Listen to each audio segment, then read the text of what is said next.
this is the final round we're going to be covering, and we're going to take it a little bit differently with this because we've built up, I hope, a little bit of understanding of the skill set we're trying to develop. And that's important in chess. To grow as a chess player, you have two issues. One is a knowledge base, and two is a skill set. And here I'm hoping I'm arming you with a good skill set. These questions you can ask as soon as your opponent moves, and then also, what are you trying to accomplish while thinking about a position? How do you find a good move? So here, the next examples we're going to go through from round 3 are really good contests about looking for options, and we're going to see quite a few interesting situations with the different options that run through here. So let's first take this game from round 3, which is a wonderful battle to zip through, where players are not playing just the most obvious of moves. So e4, e5, we have a good simple beginning. Bishop c4 in Italian game. Knight f6, we have the potential for a fried liver, and then we get a classical move, knight c3. And then black immediately complicates the game and makes it interesting. We have knight takes a4, knight takes e4. Very, very interesting. I think both players were in their book here and well prepared. Well, at least it looks so. And at this point, again, we can stop and ask what options exist. Well, again, if we follow the process, let's just try and find 3 interesting viable candidate moves for white.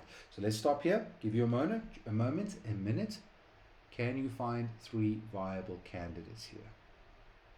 Okay, so let's talk about candidates. Firstly, checks. Is there a check? Heck yes. Bishop takes f7 check is definitely a candidate here. King takes f7, knight takes e4, and now if d5, knight jumps into g5 check. Okay, we have something interesting.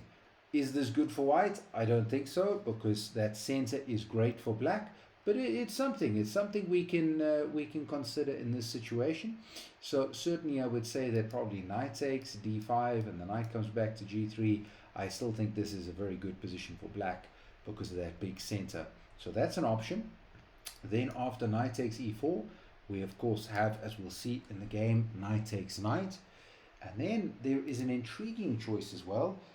We could play a reverse Stafford gambit here, because what can happen is that we could castle, with the idea being if they take knight takes e3, pawn takes e3, it's a very interesting gambit. So this is another option which does exist here. If you're asking what is this Stafford gambit thing, you might ask, we're going to see it in a later round, being later game in this round. So in this situation, I don't see anything wrong with the choice from white. d5. Here again we pursue options, which is so important. So let's take a moment, just a minute, not very long. Let's try and find 3 viable candidates in this position for white. Okay, hopefully you've had a good little bit of a think. And in this position, white did play bishop takes d5, which is not bad, but we could actually stop and recognize the other candidates. Well, bishop takes, certainly. Bishop to b5, pinning, is certainly very viable. And then actually bishop to d3 is a very good candidate. Why? Because if the pawn captures back, the bishop would capture, and then we have bishop takes c6 with check, with a very good position for white. White is very much in the contest. Both players have a good game from here. So in this game situation, bishop takes d5, queen takes d5. Now the knight drops back to c3. And here again, I think it's important to learn from this moment. Black might be guilty of not looking for options and asking, what options do I have? Because the queen is clearly under threat, so we need to make a decision with the queen. We have to move the queen somewhere. So if we talk about three viable candidates, this is how we make a decision in a chess game. The queen's attacked, so black should say, what options do I have? Well, I can play queen a5, I can play queen d6, I can play queen c5. And then the goal for black should be to stop and say, out of those three options, which might be the best? And that's how you make decisions, because we first identified the threat from our opponent, which is they're attacking our queen. Then secondly, we are looking at how we handle that threat, which is very, very important. So in the game, black played queen d8. I'm not a big fan of queen d8 because I think while you have a piece developed, you should keep it developed if possible. So is it a bad move?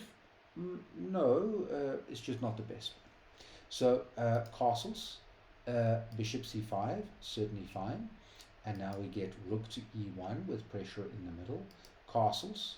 And then a wonderful example where here at this point, white should have stopped themselves and asked, okay, why? Why did my opponent castle? What does it do? And there should be an obsession when you're playing your games of trying to understand why your opponent is making a decision. Because if we take this step back, black used a little bit of time and was asking this question. White should have been asking the question, why did my opponent see that I'm threatening this pawn? And, well, they didn't do anything about it. They just castled. So why? Why is that? Why can I not take that? And we've got to look at the viable options here. So first of all, white should say, okay, I can take this pawn. I'm going to look at that now. What other candidates do I have in case this doesn't work? So, well, d3 is a candidate, and then maybe as ugly as it might be, a3 or something, or b3, but we have to look for candidates. So the number one thing to look at now is the capture, knight takes e5. Now I want you to think a little bit.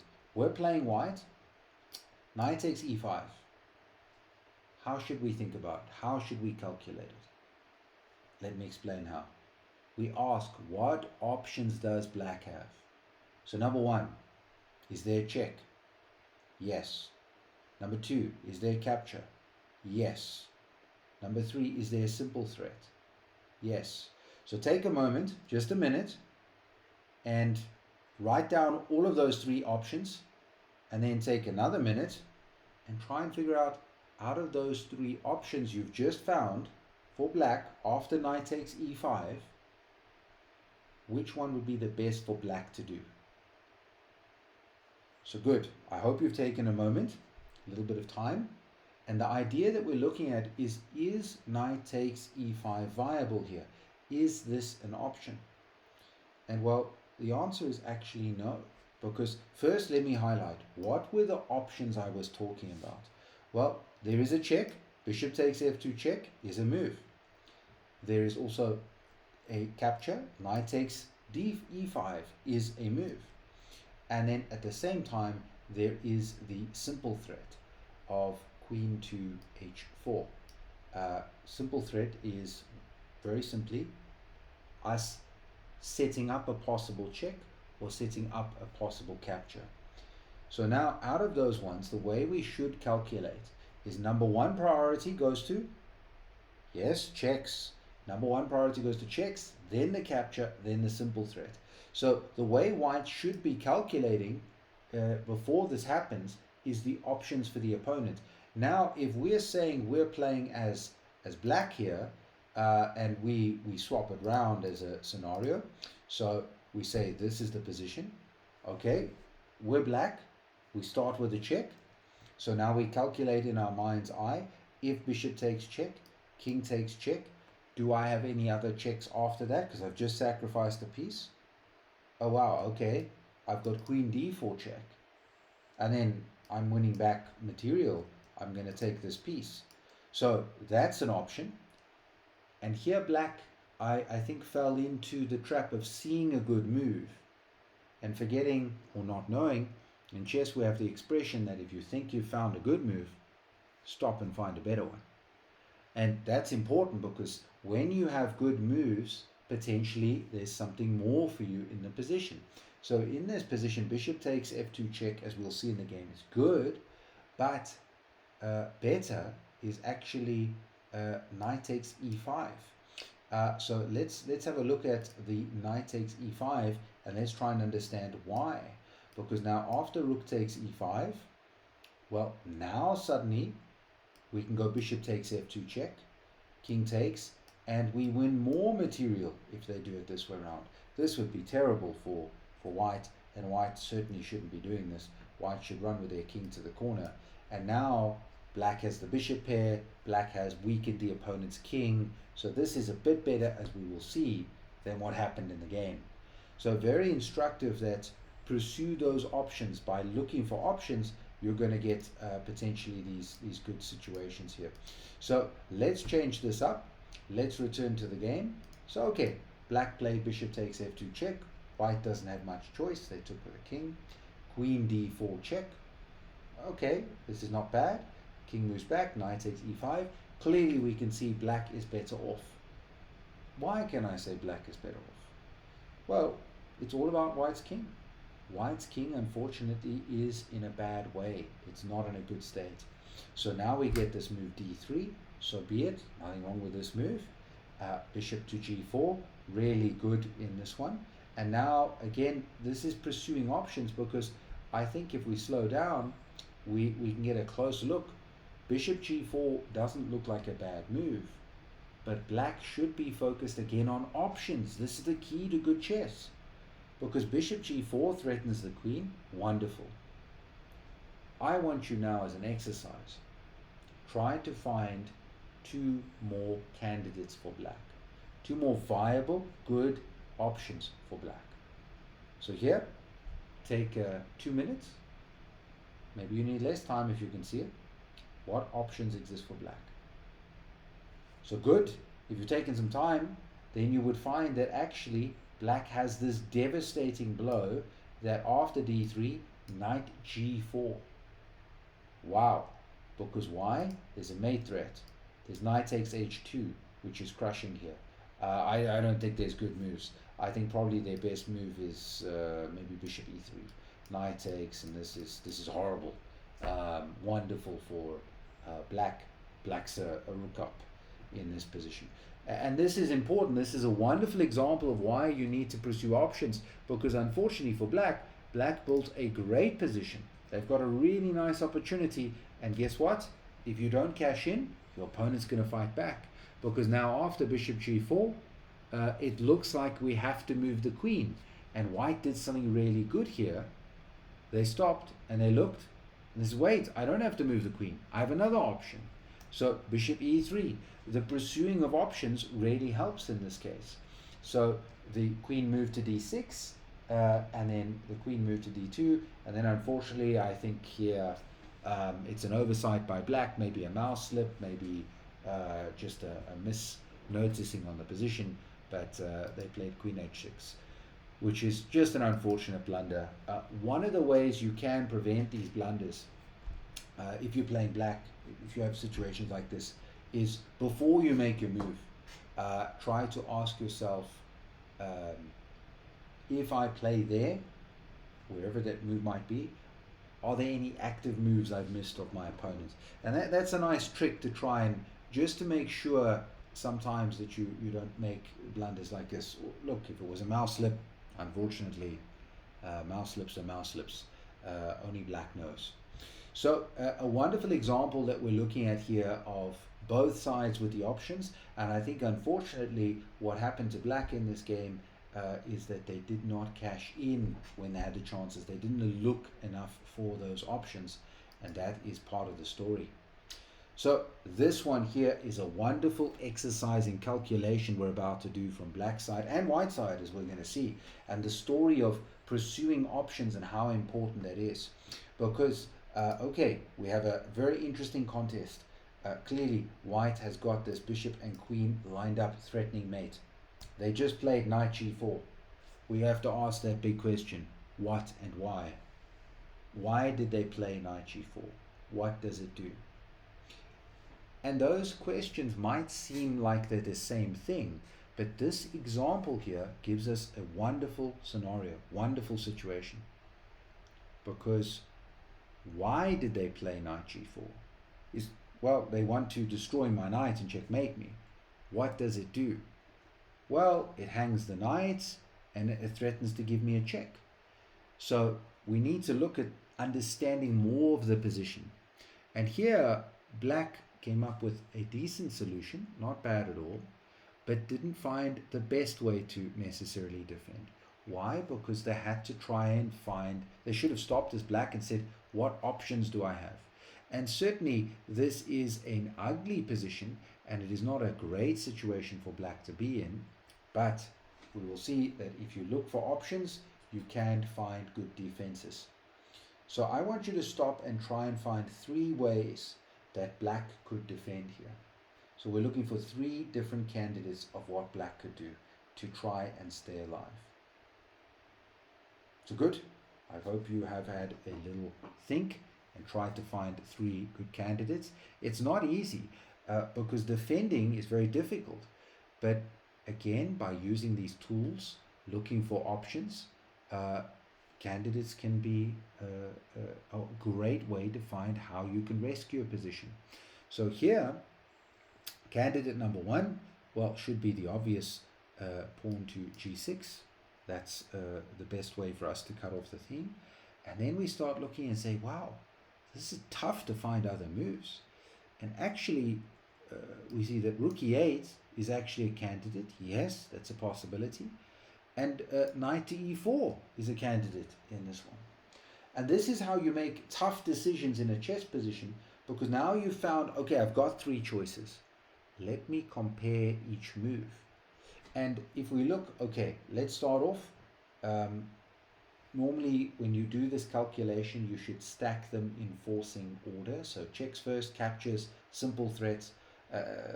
None of them are checks, none of them are captures. I guess we could maybe call all of them simple threats or something. But let's start off with g6, because what you should do is just start with your gut when you've looked at the options and said, well, what does this do? Well, if they play knight takes h6 check, king g7, wow, okay, something interesting just happened because their knight is trapped. Their knight can't move. So now white's going to have to play something like e4. So okay, this is interesting. So that's the kind of thing that we calculate in this position, and we can see that, wait, with g6, I'm in this contest, I'm in this game. g6 is something. So okay, that's option number 1.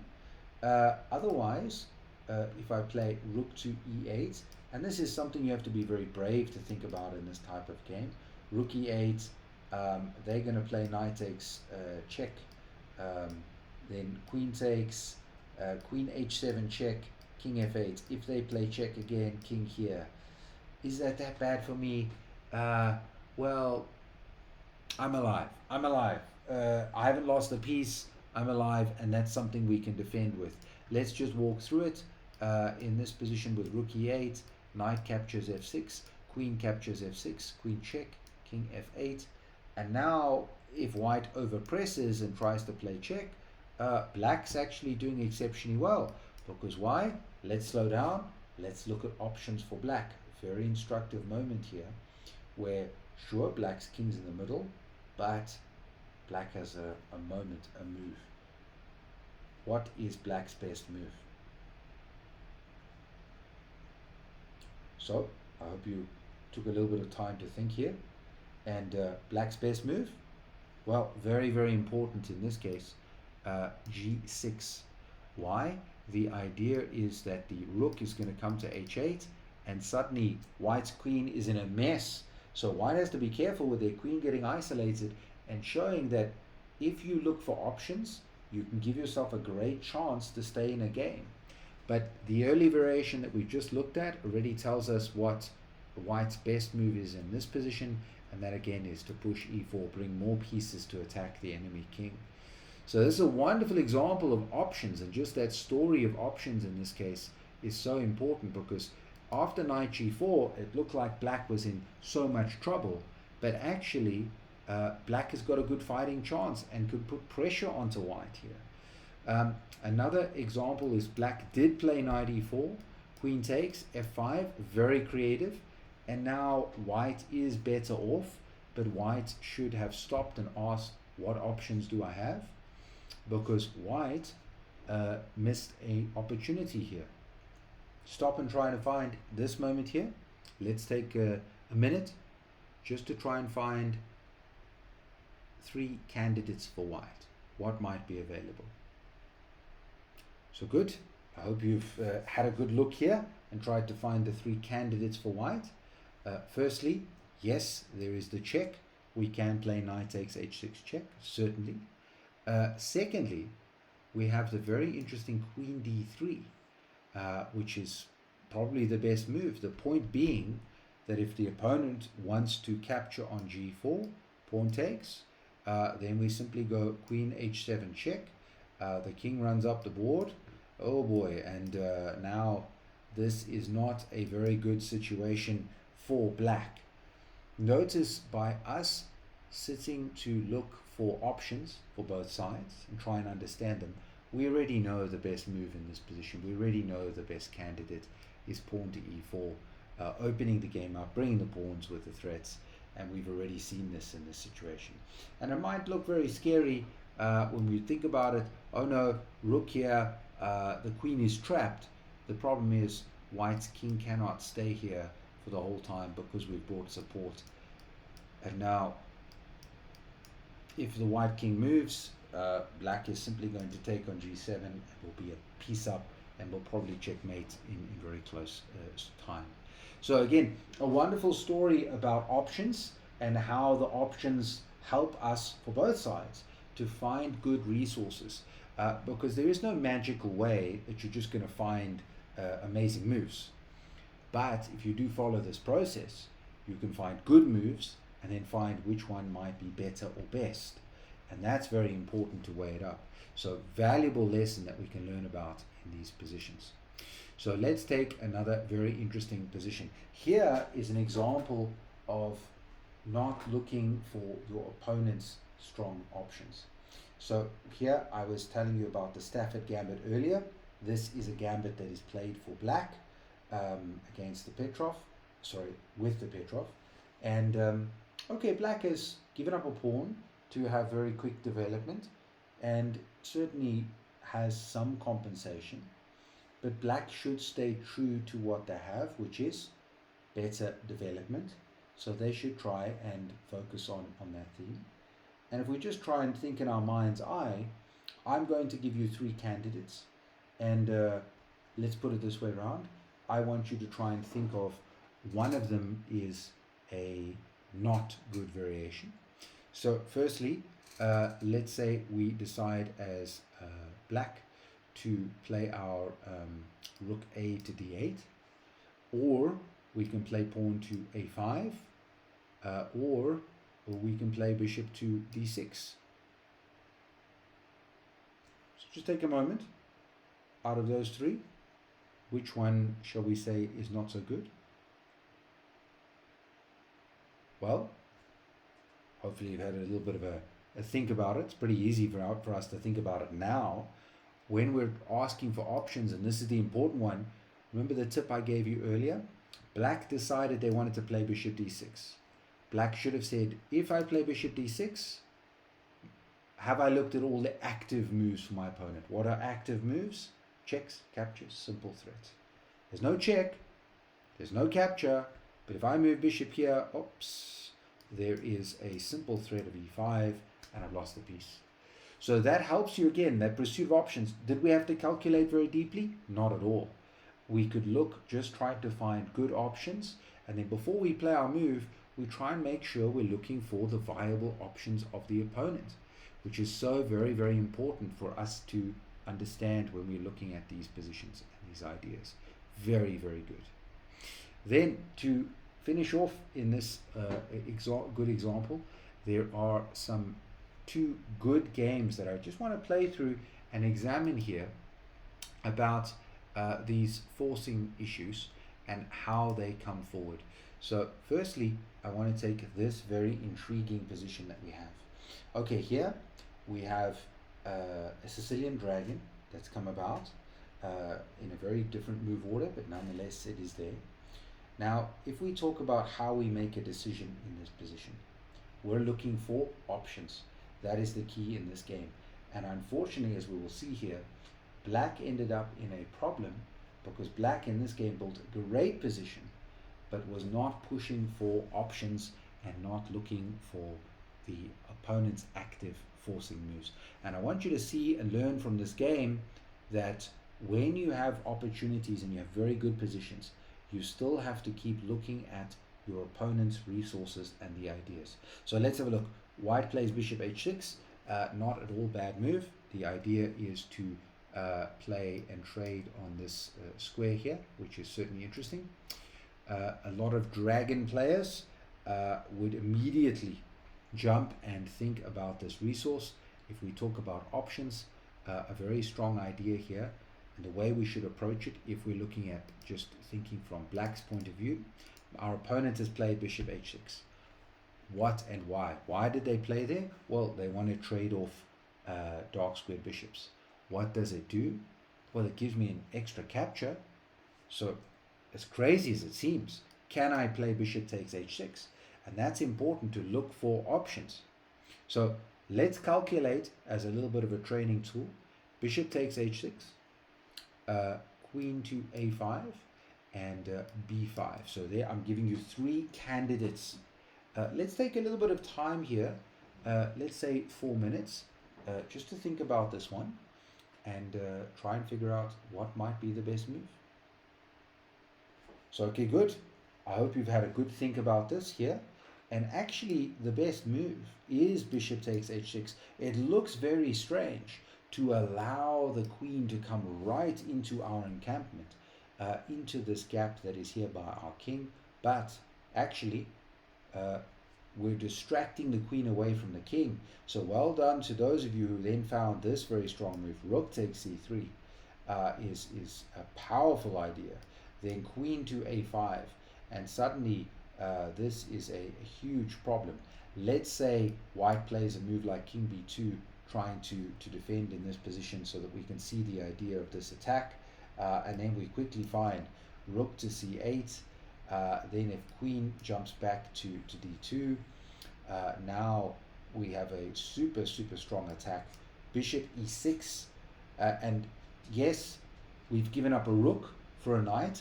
What have we gotten in return? Well, the enemy king is in a huge amount of trouble. They are really lacking for squares, in terms of safe squares. The pawns are shattered here, where we have these isolated pawns. These are double isolated pawns, and very soon this knight is going to sweep across the board, aiming for c4. We've got an immediate threat here onto a2. Great attack for black, and this is quite common for Sicilian dragon players to do this, because if we think about it, white's rook sitting over here on h1, which is supposed to be white's extra rook, it's not doing much at all. So black has a great game in this one. So in the game, queen a5, bishop takes g7. This is okay. Knight f4. And there's nothing wrong with these choices by black. They double up their rooks, building up a very strong situation. And now white played knight back to e2. Difficult position for white, because white could see, ooh, I do not like this possibility of a capture here. And now black follows up very nicely with b5 with a great attack. And white just has to keep trying to find good moves. So white here plays a3, which I think is totally reasonable, trying to hold up this attack. So b4, the pawn takes.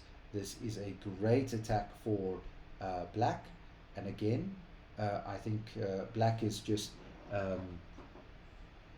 maybe guilty of not looking for options, but certainly queen a1 check would be very powerful to keep this attack going, and very difficult, because we're trying to open up lines against the enemy king. So rook takes b4. Okay, I think this is fine. The knight drops back to b1. then the queen moves to b6. All in all, I think this is really a good attack by black. Black is opening up these lines and really focusing on this attacking scheme. And when you have a position like this with opposite side castling, where the kings are on their different sides, this is a great lesson that we're seeing from both sides. Your goal is to open lines against the enemy king. And that is what black's doing wonderfully well. So white stays tough. And this is a valuable lesson. Keep trying to find the best move that you have available. Even if your position is very difficult, keep trying to find, going through options, best move. So well done for white, staying alive in this case. Bishop a4. And rook de1. Again, staying alive, keeping it in. White might be a Bee Gees fan. I think to the youngsters out there, they won't get that silly little joke. But yes, they are staying alive in this case. So knight d7, really very nice work by black, bringing all of their resources to try and attack the enemy king. And this is a very, very good build-up by black. And then white brings their knight in, trying to stay true to the position. e6, well done by black, because when white played knight f4, black said, why are you moving here? What does this do? And they saw, oh, look, there is this threat of knight to d5. I don't like that. I don't want it to happen. I think black, though, could have stopped and asked, well, what options do I have? And that's the next step. And that's why I want you to see that process that I have given you earlier to work with. Because, yes, e6 is an option. But wait, there's more. And in this position, we can play actually knight c5, very strong move, because we have the more pressing threat of check, is a huge deal. And this is now crushing in this position. And I think black missed the opportunity because they did not look for options. So yes, we see that our opponent has a threat, but it doesn't mean we have to stop the threat. We could make our own one. And this is very powerful because after check, obviously we're taking the queen, but the worst part about it is we would take the queen with check. If we look at that, let's say knight here, check. King has to make a move, discovered check. And okay, this is a wonderful position, crushing position for black. So very, very good. So e6, black still has a good position, but if you miss your chances, you might end up losing the game. So knight moves back to d3. Now the rook moves to c4. I think this is okay. Knight into a3. The rook moves back. This seems all reasonable. And we can see now that black has to build up and do a little bit more work in this position. The knight jumps into c5. Okay. Now this is good, but white's done a great job to reorganize the defense. And this is another very good opportunity here because knight takes c5, just as a nice part for you to remember as a tip. When you're trying to defend, a very good tool to defend is to try and trade down, try to trade off pieces. Because if your opponent doesn't have many pieces to attack your king, they're less likely to win. And here white's done a great job. And white has stayed alive, kept in the game, and now we have a critical moment, very important moment. Here I want you to try and look for 3 candidates for black, 3 viable options. So let's take a moment, just a minute or two, try and find the 3 candidates, 3 options, and then which is the best one. Good, I hope you've had a 2-minute think. And the first thing is one that you should have been asking yourselves is when the opponent played knight takes c5, this is why there are 2 questions. Why did they play there and what does it do? Well, why did they take on c5? Well, because they wanted to neutralize the knight that was coming into b3. But that's half of what's happening. Because the what does it do? Hold on, it also sets up a check. This is a big deal. Therefore, as black, I need to be cautious about this. As black, we need to say, whoa, there's a check, the bishop, there's the king. This is a problem. I need to deal with that. So whatever candidates we decided, all of them need to worry about this resource in this case. And here, they should therefore play, the best candidate is pawn takes c5. And okay, black is still in a good position. Black is still better off, but black has to restart their attack again because a little bit of a trade and a little bit of work. Also, we could play queen takes, and again, black is in a good position, but I would say that white would probably be happy to trade off queens, and then we have a different kind of game. In the game, they played rook takes c5, and then I'm not sure how much they planned, but rook takes c5. Now, black is giving white a bishop, which we shouldn't have done. And here, pawn moves to e5, queen takes on a4. And here, I think this was a critical moment again. As strange as it seems, as bad as it seems, what options does black have? And when we look for those options, we try and find 3 good moves. It's tough because can we capture here? Certainly not. They capture, pawn takes, rook takes. What have I gotten out of that? Not much. So that's not viable. Can I go rook b5? Okay, that's an option. Can I play rook c4? Okay, it's an option. It's a something. Can I play rook a5? Well, the opponent is just going to move their queen to b4. I mean, that's where they need to move to. Well, I can play my rook back. And this is where black could have saved the game by pursuing options. If black had just stayed true to looking for options, notice we're not having to calculate that deeply. They played rook b5, but rook a5 would have saved their game because now they're a piece down, and then black should just repeat, and then they would have held a draw in this one. So this is a wonderful contest showing number 1, the importance of looking for options, and number 2, the importance of asking as soon as your opponent has moved what and why, and number 3, well done to white for staying alive, hanging in there, and this is the reward. The final lesson for us is to learn from black's side. It's a painful loss for black because they had a great game, great position, but when you are attacking, you should be pursuing options so that if you think you find a good move, hold on, stop and look for a better one.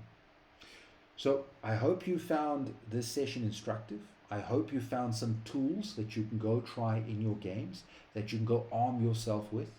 And I hope that you've at least found some moments of joy out of this. I think all in all, there were some good contests and good games that we've gone through, and a lot of learning moments for us.